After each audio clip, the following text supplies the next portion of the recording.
Alright folks, so today you are going to be watching me set up a tent. There I'm dancing for you with my new Olympus 4 trail runners. I actually did 20 miles in these in some really rocky terrain and great shoes. So you get to watch me in those fancy things.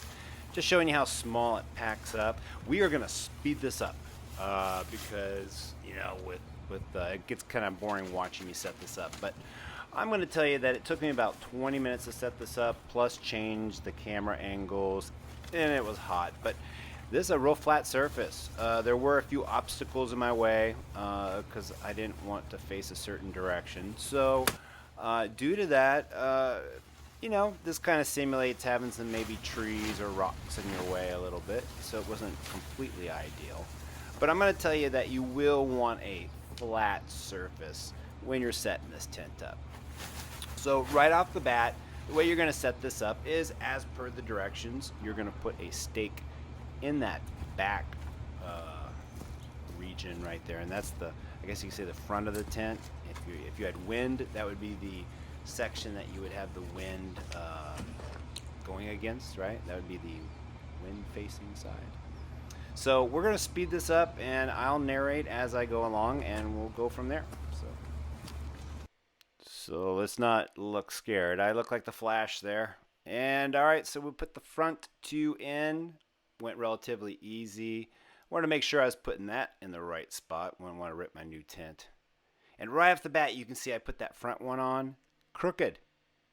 And that's going to be how you get that perfect pitch, by not having it crooked in any fashion. So I'll show you that. We're also going to, oh, okay, so we're back to the normal speed.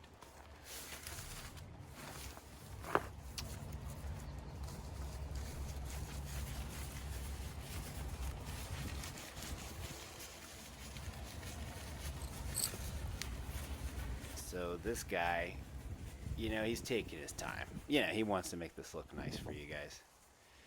So that's about as exciting as this video is going to get. And it looks like I need to color my hair again. I'm getting that gray. All right, here we go. So if you can notice, the front door is a little bit loose, and I'm going to show you guys. We're just going to set this up, and then I'm going to show you how to get that perfect pitch. It is really important to follow the intended lines of the tent when you're putting your stakes in. And you're going to get better as you do this. I know the next time I do this, it will be pretty easy. This all took me, like I said, about 20 minutes. Probably out in the field, we're looking at 10 minutes, and I'll most likely get a perfect pitch. So for a first time, this tent was very easy for me to set up. It was great. I had no issues with it at all. I mean, it's single wall. I mean, I was done. I was just kind of fine tuning it. There is so much room in this thing. It's so great. So we're gonna speed it up a little bit, and you guys can watch me kind of mess with it a little bit, and then I'm gonna show you later how I got that perfect pitch. Alright, here I go again. I'm gonna move a little bit slower here. So I'm just making adjustments. I wanted you guys to see everything that I did during this video. I was filming the whole time. I wanted you guys to see the all the behind the scenes, if you will. And yeah, I was figuring that out as I go. And I wanted to slow this down a little bit because you can see the mobility. There you go. I'm stretching out for you guys. It's very easy to get in and out. Swing your feet out without hitting anything. I don't even think I have that door completely the way it should be. A lot of room. That shows you how you have, one area to maybe cook or keep your stuff out of the weather. Some people like the tent in this setup like that. And you can see that nice vent also, the nice vent that the thing has. Oh, I got some, guideline rope there, string, We're gonna bring those ends out. So by doing that, it's gonna increase the room. I don't think it's really necessary, but for my purposes, I kind of like to mess with rope. It's only 2 stakes, and I don't know. I do it with my free light, my MSR free light, and it does increase the ventilation and stuff, so I like it. And speaking of that, the reason I got this, and you know, you guys know I do have an MSR free light too, and that's a great tint. It's you know, the vestibule area though is lacking, so you can't really, um, you know, you really can't do a proper coffee cooking in the morning, if you will. And the vestibule is a lot larger. I'm going to show you that later. And here I'm doing just a little bowline knot, real easy, just a loop. Very easy, and it's an easy knot to undo, but I'll just keep this attached to the tent and pack it up like this. And then on the bottom I have a sliding knot. That one's pretty easy to tie also. And then I'm just going to stake that into the ground. And then I'll throw a stick in there. I'll just find a stick on the ground right quick, and I didn't plan all this out. I think I just grabbed a stick off my mango tree, just like I would if I was out in the woods. And I hang my socks and a few other things when I get to camp on these.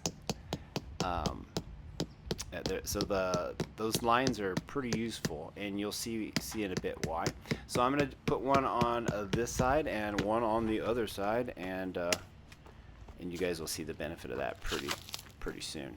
So we will speed this up, I guess. All right. So grab yourself some end pieces, and you could prop up them guidelines. And yeah, you can hang your socks on that, and it also props it up where you get more room that way. One of the sides it doesn't really help very much. I believe it's this one. There's only one side you really need to do that with, like that side right there. Yeah, kind of unnecessary. My back is not touching the wall. I have plenty of space. I can't even reach the end here. There's plenty of videos of people laying down and putting their pads in here. I can't reach the back. You got this way over here. Tons of room. It's really great to pull those out. And then once you have your stuff in here also, it's gonna push this floating portion out. Oh, it's got some nice seam seal, which is, I can tell, a little bit sticky.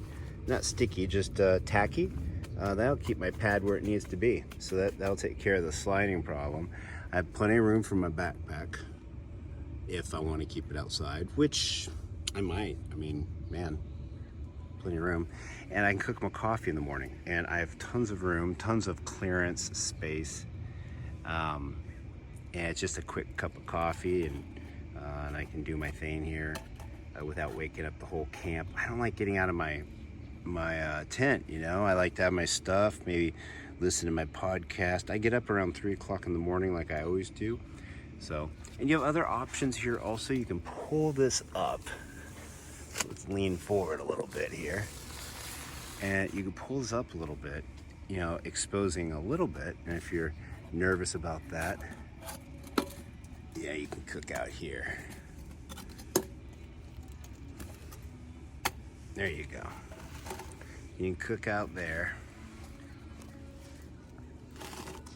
and do your thing, and you've still got plenty of cover. And you can also bring it all the way up if you want, or take the door down and have just one side completely covering you.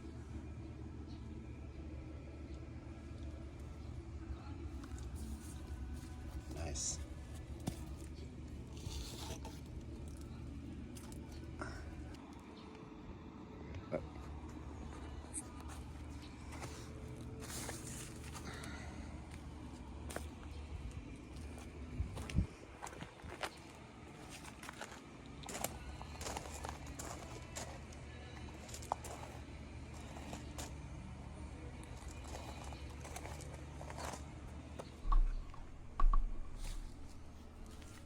So it looks pretty good.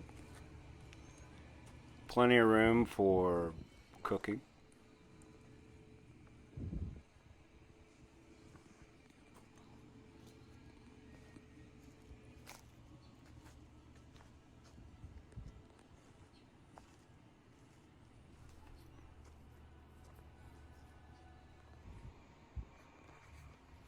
Now some of these things are not perfectly lined up, and to get the perfect pitch, you know, I know I'm giving it a thumbs up, but once I close that door, I realize that one side of my door is not as tight as I'd like it. So, and you can see that one's a little bit crooked. So when you want to lower the door completely, it does get a little bit picky. And you want to line up those doors nicely here. And I'll show you how to do that.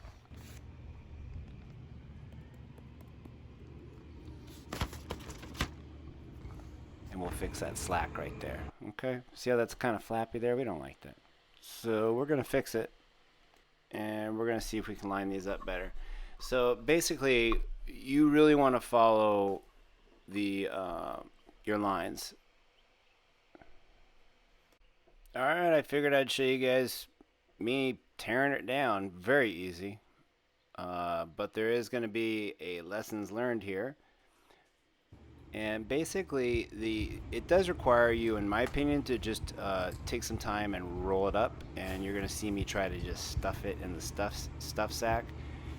This thing's really slippery. It's kind of hard to get this, you know, it's like sticking an electric eel in a plastic bag. I mean, it is kind of weird.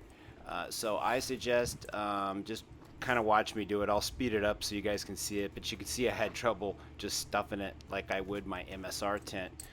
Maybe it's because it's the poly. I'm not too sure, but basically the write-up says it's our flagship tent and part of the lineup for over 15 years. The Lunar Solo has been long trails, high peaks, and backwoods all over the world. The details are what sets this tent apart. Strong pyramid shape, floating bathtub floor, large configurable vestibule, and low-high venting. It's 24 ounces, which is 680 grams. The coverage is 44 feet, 4 meters, stakes, 6 of them not included. I'm using 8 stakes in my setup, and I dig it. But look at this. Look at me trying to deal with this. I mean, come on. I tried. I mean, that's what I'm here for. I want to show you this is a first-time experience. So if you have an MSR tent or a different material, you might just think that you're just going to stuff it in that sack, but you're not going to. It's just, I'm just going to let this roll. You guys can just kind of watch that.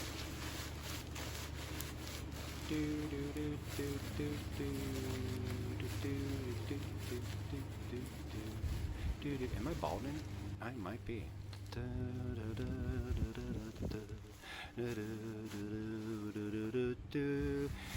Dude, those Adidas run shorts I have, I think I've owned them for like 20 years. I'm almost positive I have. Yes, I have. I think I wore those when I was like a second class in the Navy.